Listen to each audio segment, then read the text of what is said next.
پہلی بات یہ ہے کہ ہم انسان ہیں، انسان سے غلطی اور خطا ہو جاتی ہے جسے ہم لوگ گناہ کہتے ہیں۔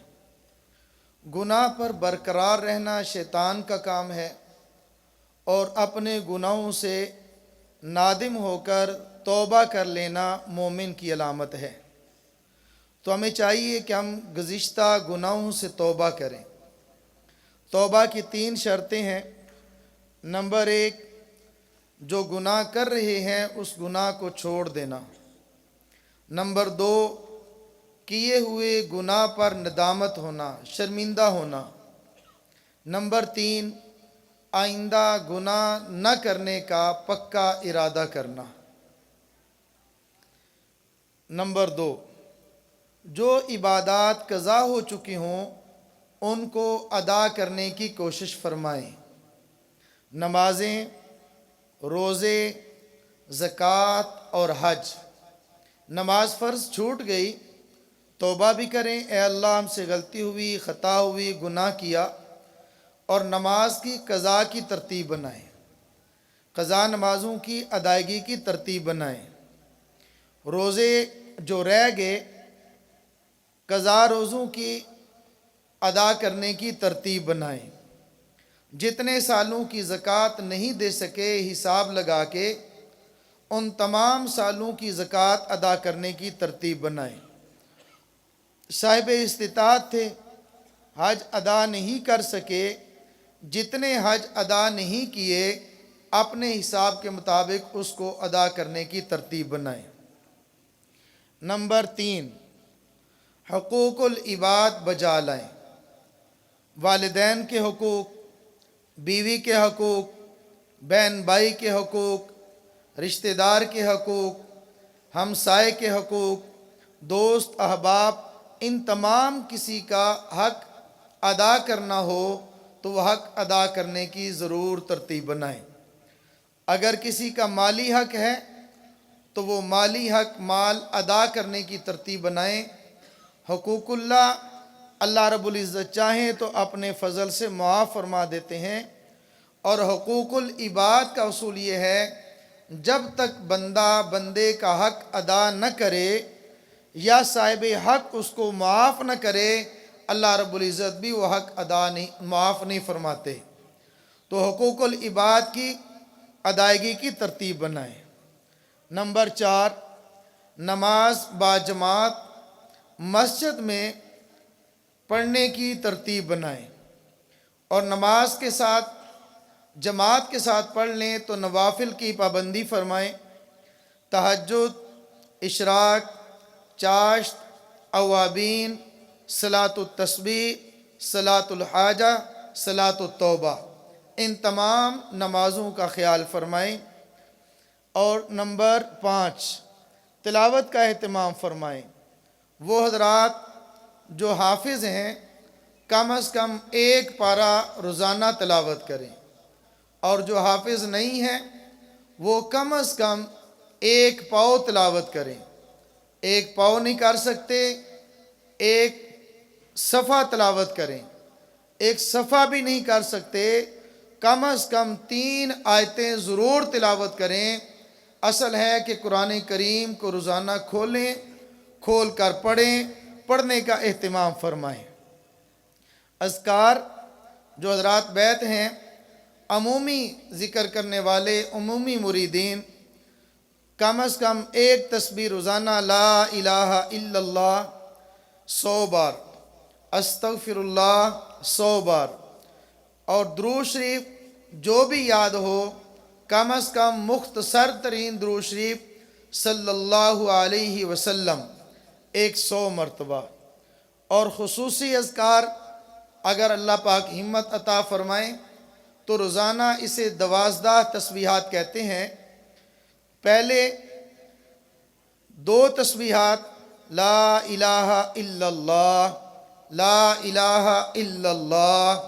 اس کا طریقہ یہ ہے کہ لا الہ الا اللہ 15-16 بار کہیں، پھر پورا کلمہ لا الہ الا اللہ محمد الرسول اللہ صلی اللہ تعالی علیہ وعلا آلہ واصحابہ وبارک وسلم۔ پھر لا الہ الا اللہ، 2 تسبیحات نفی اس بات کی، اور پھر 4 تسبیحات اس بات کی، الا اللہ الا اللہ الا اللہ، یہ 4 تسبیحات ہیں 100 بار، اور اس کے بعد 600 تسبیحات اس میں ذات 2 ضربی پڑھیں گے 2 مرتبہ، اور گنتی 1 بار، اللہ اللہ اللہ اللہ اللہ اللہ پڑھیں گے 2 بار، ضرب 2 بار لگے گی اور گنتی 1 بار ہوگی۔ یہ 6 تسبیحات، یہ ٹوٹل 12 تسبیحات پوری ہو گئی ہیں، لیکن اس کے ساتھ 1 تسبیح اس میں ذات یک ضربی اللہ اللہ اللہ، اسے کہتے ہیں تفاضلاً۔ آپ رات نے سنا ہوگا کہ جس طرح قرآن کریم تراویح کے اندر سنایا جاتا ہے تو حافظ قرآن والناس بھی ختم نہیں کرتے، بلکہ آخری دن جو تراویح پڑھتے ہیں اس میں سورۃ بقرہ کا پہلا رکوع یا بقرہ سورت کا چند آیات وہ بھی پڑھتے ہیں۔ مطلب یہ ہے کہ آج پھر قرآن شروع ہو گیا ہے تو اس میں ذات یک ضربی پڑھیں گے، تو اس کے ساتھ یہ ہے کہ ذکر ختم نہیں ہوا، 1 تسبیح اور بڑھا دی ہے کہ اللہ کا نام ہم لوگ لے رہے ہیں، اس کا خیال فرمائیں۔ نمبر 7، جو حضرات بیت ہوں، نئے ہیں یا پرانے، وہ کوشش فرمائیں خانقاہی چلہ لگائیں۔ خانقاہ حنفیہ کے اندر 40 دن قیام فرمائیں۔ 40 دن نہیں ہو سکتا، 30 دن، 20 دن، 10 دن، کم از کم 10 دن خانقاہ کے اندر وہ ٹھہریں۔ خانقاہ کے اندر جو معمولات ہیں ان کو پورا فرمائیں، اور اپنے اپنے علاقے کے اندر جو خانقاہیں ہیں ان کے ساتھ رابطہ رکھیں۔ اگر آپ حضرات کوشش فرمائیں کہ یہاں مرکز اہل سنت والجماعت خانقاہ حنفیہ میں ہر انگریزی ماہ کی پہلی جمعرات کو مغرب سے عشاء ہمارا خانقاہی اجتماع ہوتا ہے، اور پھر جمعہ اشراق تک کوشش فرمائیں کہ اس میں ماہانہ اجتماع میں شرکت فرمائیں۔ کسی وجہ سے رہ جائے تو سالانہ اجتماع میں ضرور جڑیں، اور اگر آپ اس علاقے سے نہیں ہیں، اپنے قریب علاقے میں جو بھی اہل حق کی خانقاہ ہو، خصوصاً حضرت شیخ طریقت کے متعلقین خلفاء میں سے، ان کے ساتھ رابطہ رکھیں۔ نمبر 9، اپنے علاقہ کے علماء سے مسائل پوچھ کر عمل کریں۔ علماء سے رابطہ رکھیں، اور علماء سے رابطہ رکھیں اور مسائل پوچھ کر عمل کریں اور اپنی زندگی گزاریں۔ نمبر 10، اپنی اولاد کو دین پڑھائیں۔ اپنی اولاد کو دین پڑھائیں، حافظ بنائیں، عالم بنائیں۔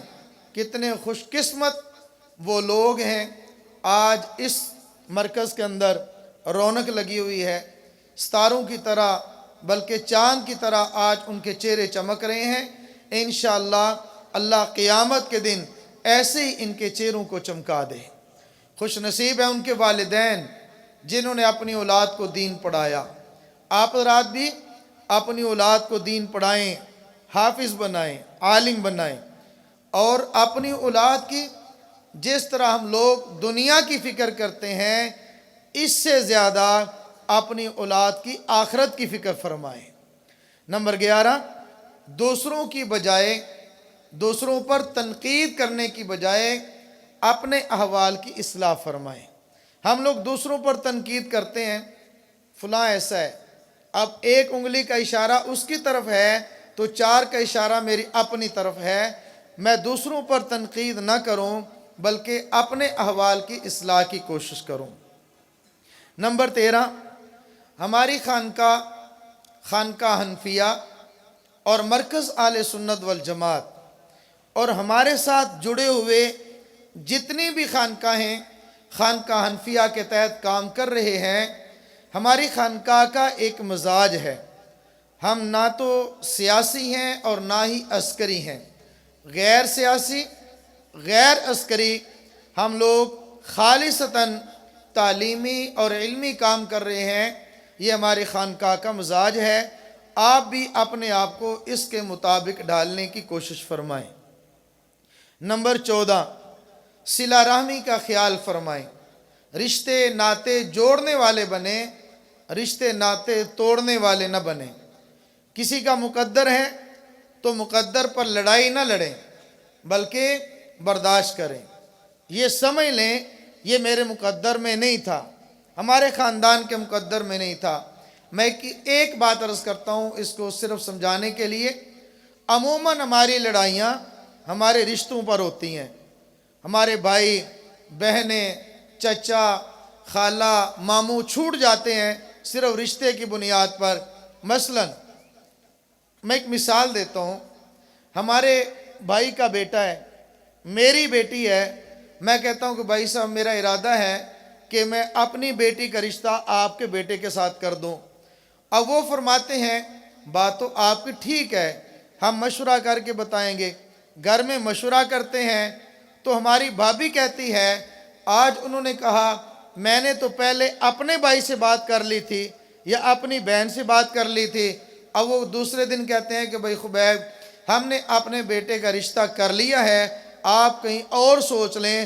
ہم زندگی بھر اپنے بھائی کو چھوڑ دیتے ہیں، میں نے بیٹی کا کہا انہوں نے لی نہیں، میں نے بیٹے کا کہا انہوں نے اپنی بیٹی دی نہیں، صرف اس بنیاد پر ہم رشتوں کو ختم کر دیتے ہیں، صرف اس بنیاد پر۔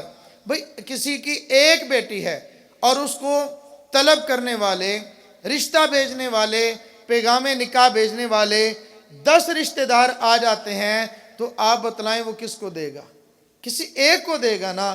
اب جس کو بیٹی دے دی وہ راضی، اور باقی 9 جو ہیں وہ ہمیشہ کے لیے ناراض ہو گئے۔ اس وجہ سے ناراض نہیں ہونا چاہیے، رشتوں کو توڑنے والے نہ بنیں بلکہ رشتوں کو جوڑنے والے بنیں۔ اپنے گھروں کے اندر دین کا ماحول پیدا کریں۔ میں اس کے لیے ایک بات عرض کرتا ہوں پھر اپنی بات ختم کر رہا ہوں۔ ایک ٹیچر تھے، ان کے پاس اسکول کے چند ایک لڑکے تھے، ان لڑکوں سے ٹیچر نے پوچھا، ایک سے پوچھا بیٹا کیا بنو گے؟ اس نے کہا ڈاکٹر۔ بیٹا کیا بنو گے؟ اس نے کہا انجینئر۔ بیٹا آپ کیا بنیں گے؟ پائلٹ۔ آپ کیا بنیں گے؟ انجینئر۔ آپ کیا بنیں گے؟ سائنسدان۔ ایک آخر میں بچہ تھا، اس سے پوچھا آپ کیا بنیں گے؟ اس نے کہا صحابی۔ صحابی تو بن نہیں سکتا لیکن اس کے جذبات ہیں، کیا کہا؟ میں صحابی بنوں گا۔ اب دوسرے دن انہوں نے جس بچے نے کہا کہ میں صحابی بنوں گا، انہوں نے اس کے والد کو بلایا، بھئی پیغام دیا آپ کا لا کر مجھے ملیں۔ بیٹے کے والد نے سمجھا پتہ نہیں کیا بنا ہوگا، شکایت آئی ہے، شرارت ہوگی۔ بہرحال اس نے بلا کر کہا تمہارے گھر کے اندر کیا ہوتا ہے، کوئی خاص بات؟ ان کا پہلے آپ اپنی بات بتلائیں۔ کہتے ہیں کہ میں نے سب بچوں سے انٹرویو لیا، خواہشات پوچھی، ارادے پوچھے، کسی نے کیا کہا، کسی نے کیا کہا۔ آپ کے بیٹے نے کہا کہ میں صحابی بنوں گا۔ اس نے کہا اس لیے ہمارے گھر کے اندر فضائل اعمال کی تعلیم ہوتی ہے، ہمارے گھر کے اندر حکایات صحابہ پڑھی جاتی ہیں، ہمارے گھر کے اندر صحابہ کے تذکرے ہوتے ہیں۔